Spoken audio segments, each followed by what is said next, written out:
Joy, may sariling channel na nga ba? Yan po ang ating pag-usapan for today's video. At kung bago ka pa lang sa aking channel, please subscribe, like, and pakit na rin po natin guys ang notification bell upang ma-update po tayo tuwing ako po nag-upload patungkol sa Team Kalingap. And please support po natin ang buong Team Kalingap, lalong-lalo na po kila Kalingap Rob Kuya Bal na patuloy po na nagbibigay ng saya at tulong po sa mga kabataan na ito.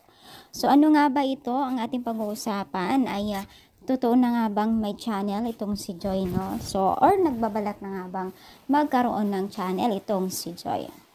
So, yung makita po natin sa video no, na talagang masaya po itong si Joy habang binabahagi po ang kanyang ang kanilang araw o day in my life, no? Kasama itong si Carla.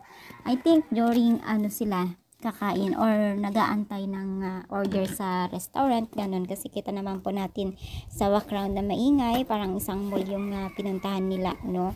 So yun nga, nagpa-practice itong si Joy na mag-vlog, no?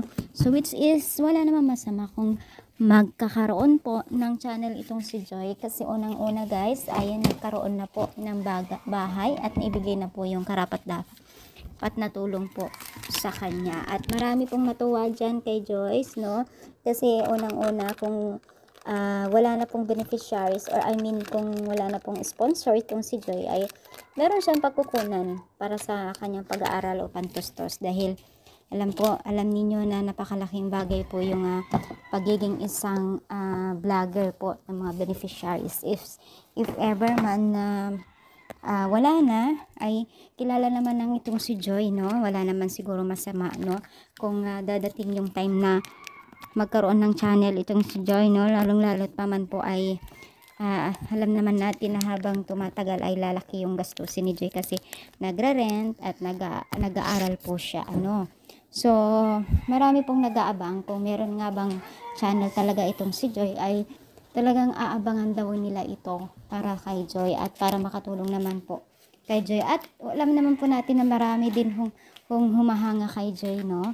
Hindi lamang tayo, marami talaga guys. Kaya naman po sanang ipagpatuloy ni Joy yung kanyang pagiging isang mabuting beneficiaries po, kahit may mga ilan basher po siya, kasi nakita natin talaga na may mga ilan basher po itong si Joy, which is di naman niya pinapansin ito.